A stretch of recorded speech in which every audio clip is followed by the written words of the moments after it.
Hello everyone. Today we will be discussing about SRAM cell. Firstly, I would like to thank Anuj Grover sir from IIIT Delhi. I recently came across about his videos, lectures. Like I really like his videos. Like how he interacts with the students, how he patience. I was just amazed with his patience, how he uh, resolves the questions, how he solves the queries of the students. I really like him, and I would like to share my learning experience, how well I understood about the SRAM cell.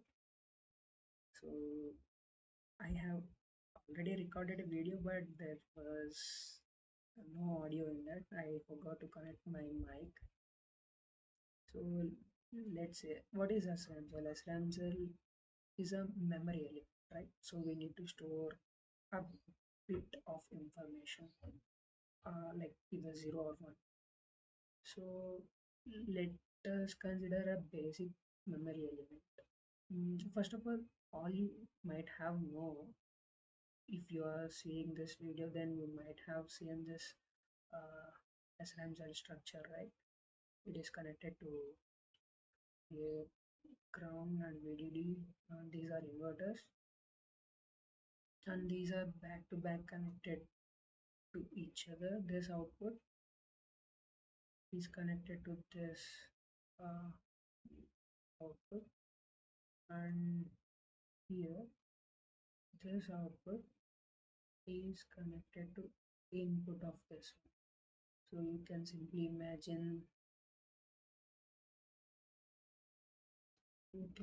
consider this as like this. So here we connect this to a write line and this as well,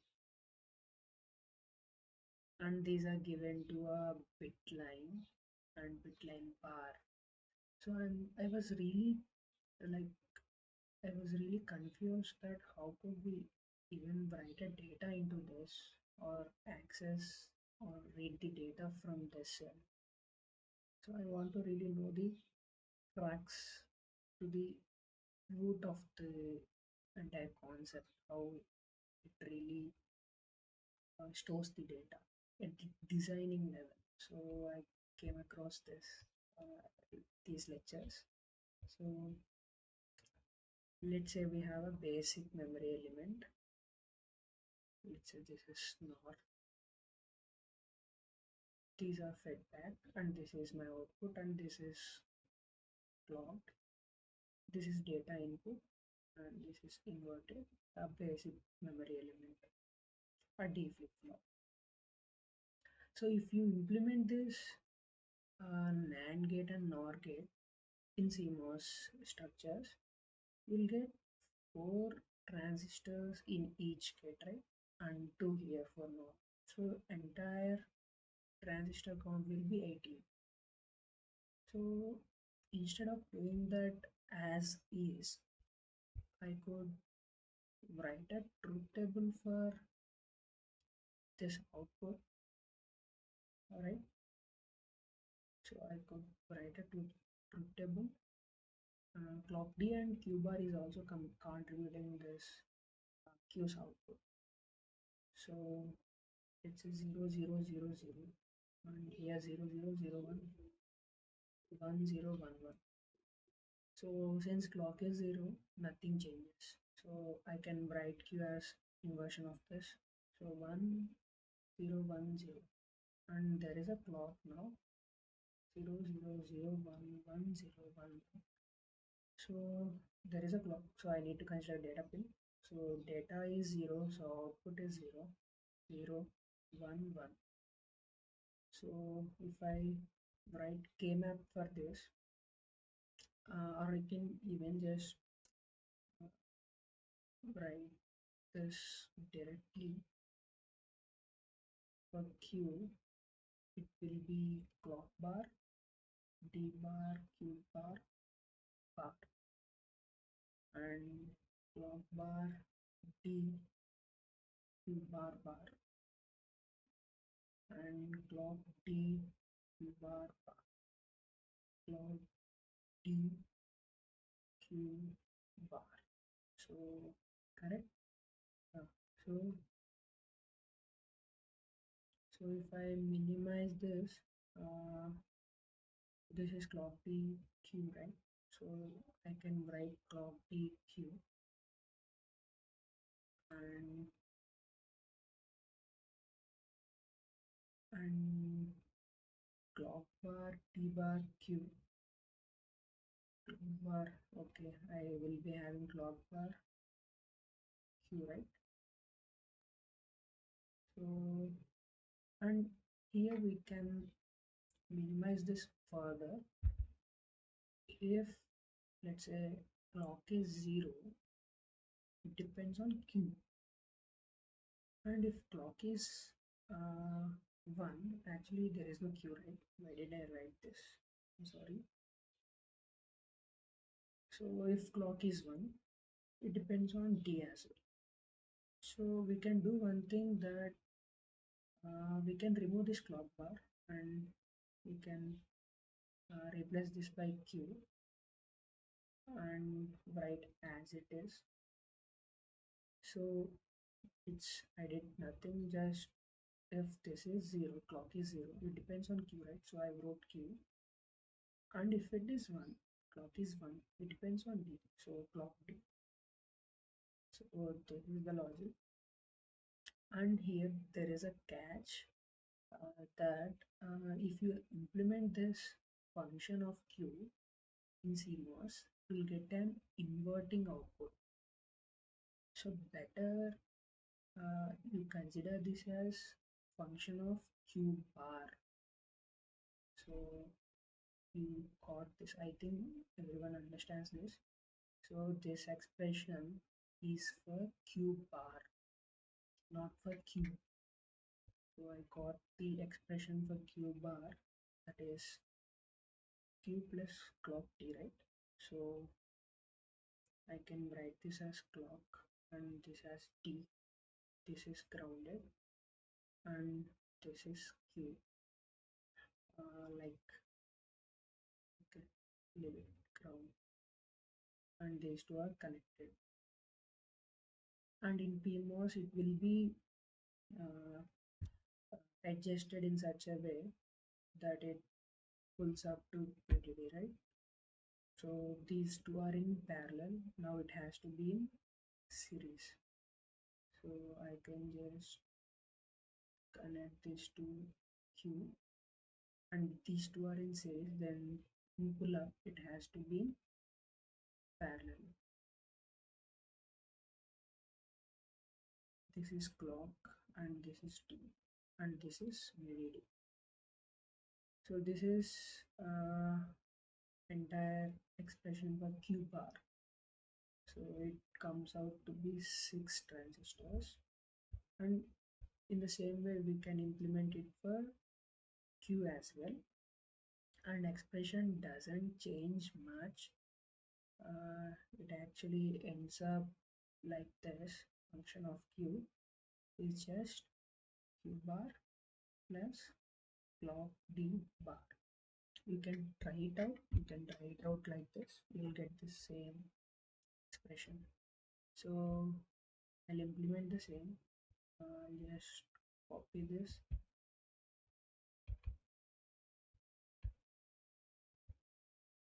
Okay, copy.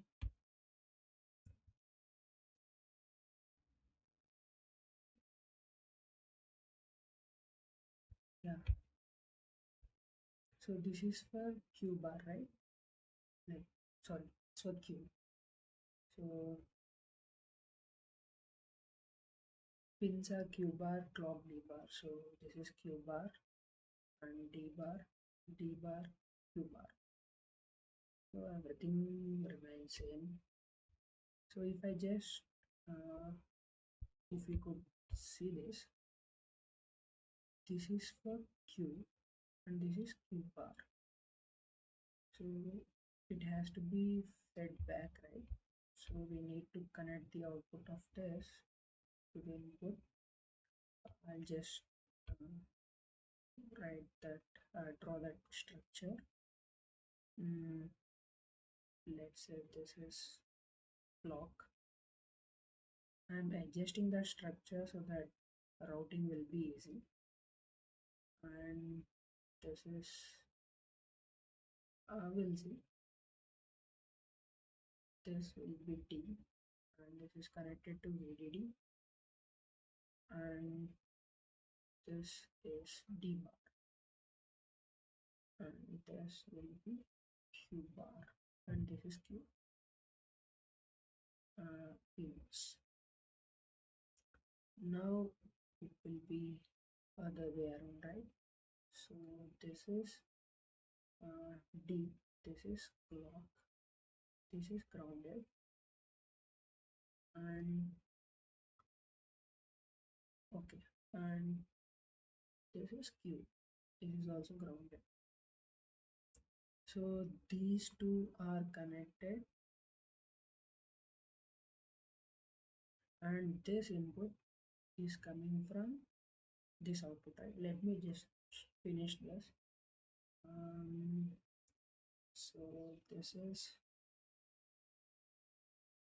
T bar, and this is clock grounded, and this is Q bar, this is also grounded.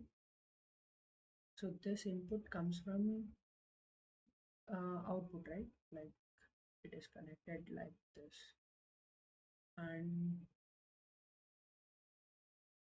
for the input for this, it comes from this output, so it is connected this way.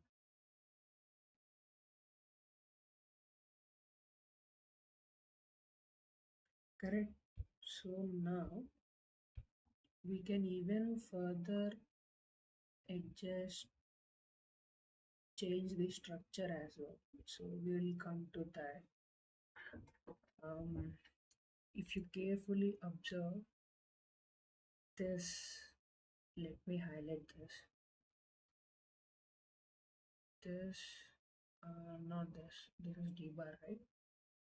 Yeah, this is the clock signal actually. This is clock. So this clock is just a bright line for the SRAM cell.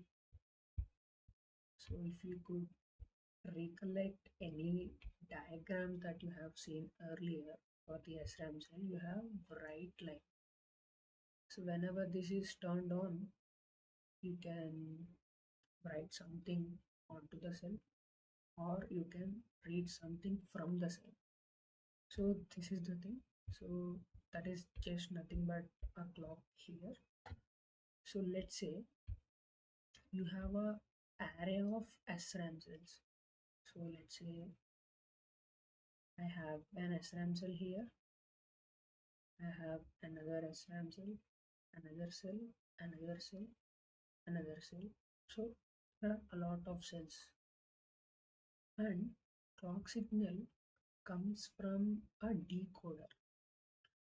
If you know memory, how memory is being accessed, like there will be a memory address register, or you can even say like memory address, like instruction pointer is the main thing, where the address of the location, like memory location, will be stored, and this address is given to a decoder. This decoder selects the particular specific row or a column in a memory. So this clock signal is nothing but a decoder output pins. So there are different decoder outputs. So these are just nothing but the clock signals. But at a time, only one line will be turned on.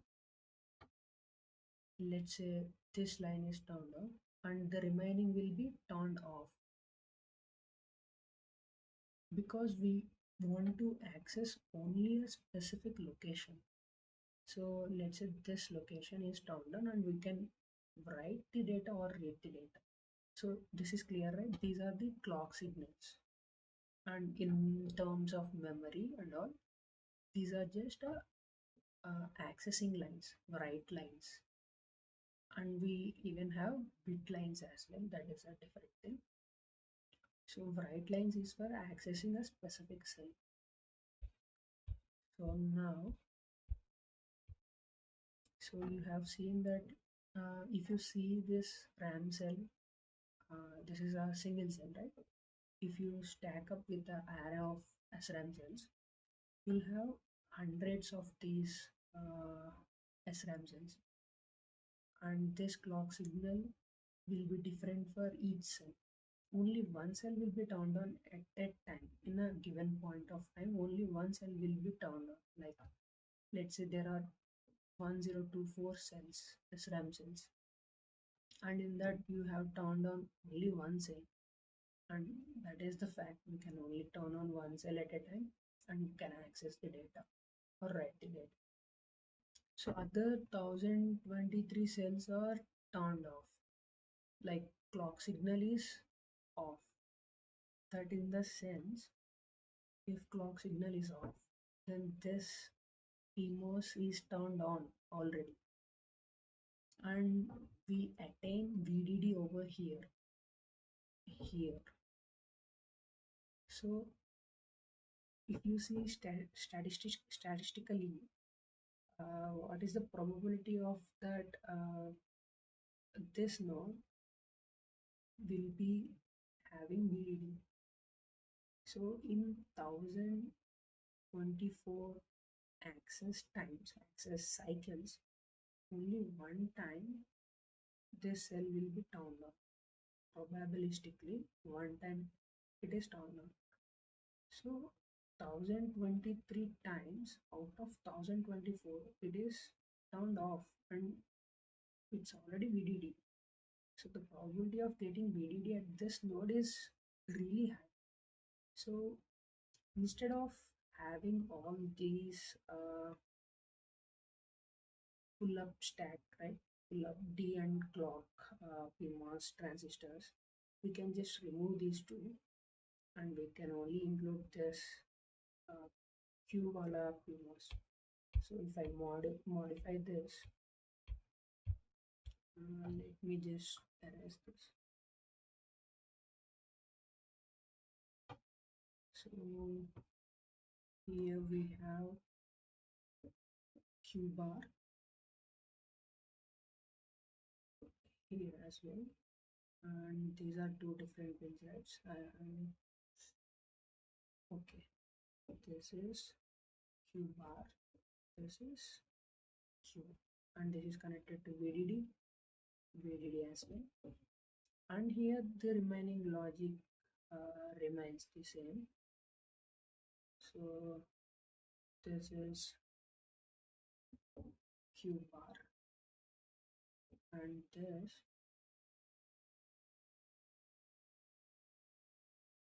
is T bar, this is clock, this is Q, and these are connected similarly as we have seen before.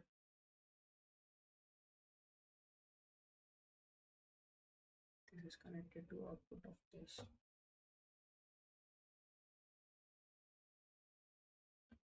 So clear. So thus we have a structure like this. Now if I just change this design a bit, like I'll just transform this in some other ways, you'll get to see that this traditional structure of SRAM cell. I'll just do one thing. Consider this as an inverter. I forgot to ground this. So if you can observe, this is a inverter and this is a inverter. So these two are some other logic. So we will just transform this into other way so that it looks like a inverter is connected back to back. Just differentiate these two and yellow for this one.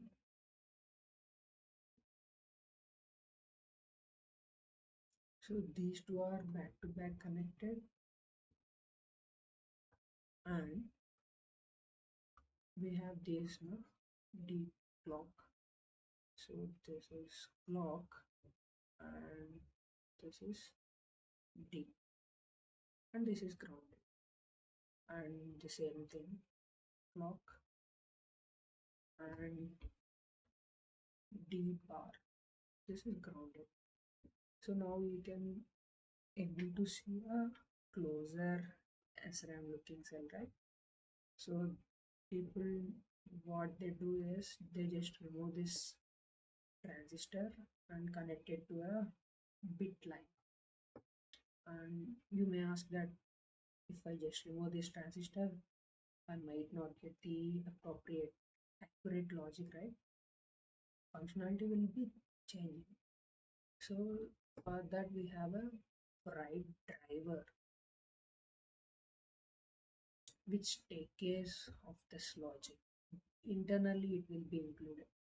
That itself can be covered in another video. So simply there will be inverter, two inverters connected back to back,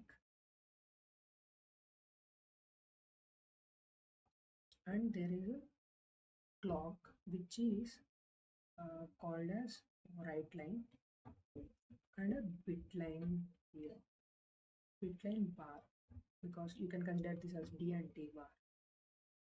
So these actually comes from write driver. So this is the SRAM cell, and you might have got a doubt that I have removed logic here, right? PMOS structure. Here I have removed this D and clock PMOS structure. So wouldn't that affect the functionality? Yes, it affects the functionality, and we have to size this pull down. Let me highlight those. We have to size this. Oh my god, I should have selected a lighter one.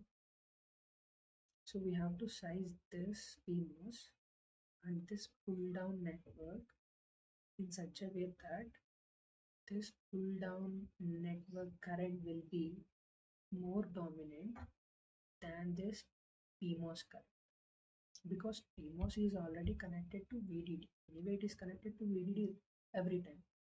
So this PMOS has to be adjusted, sized in such a way that its drive strength is less than this pull down network. I can even take an example. This is taking a bit long. Anyway, I'll just wrap this up with this example. This is the inverter. This is another inverter. So this is connected in this way, and this is connected to this output, and we have VDD and we have grounds. So here we have bright line, bit line, bright line, bit line bar. So let's say you have one over here. Uh, I have written one over here, and this will be 0, right? Both are inverting, so 1 0. And now if I want to write 0 here, I want to write 0, and in it's an inverting nature, eventually I'll get 1 over here. So in order to write 0 over here, I need to pull this down strongly, like it's already connected to VDD, right? previously it is 0, then it is turned on, and there is a current flow here. Now I need to pull this down to 0, which is a which is my critical job. I need to dominate this current and turn this to, like, sink the current towards the ground through this pull down network. This is little bit clumsy, like, uh, I forgot, like, yeah, this is little bit clumsy. I'll cover this in another video. You might get some idea. You can research on your own. You try it out you try to figure out, and I even um, I'll link the Anuj Grover's videos in the description. You can check that out. Uh, if you see those lectures, and, like, you will be amazed. I really recommend watching those videos. Please do watch and comment down if anything you have doubt. If you have anything, like, not in my video, in Anu's videos, he'll definitely clear your doubts. And even you can comment in my video as well. I'm not that expert, but I'll try to answer as much as possible. As I even I'll try to reach other persons here at Triple IT Hyderabad as well. I'll definitely clear your doubts. So yeah, good luck and keep on learning. Happy learning.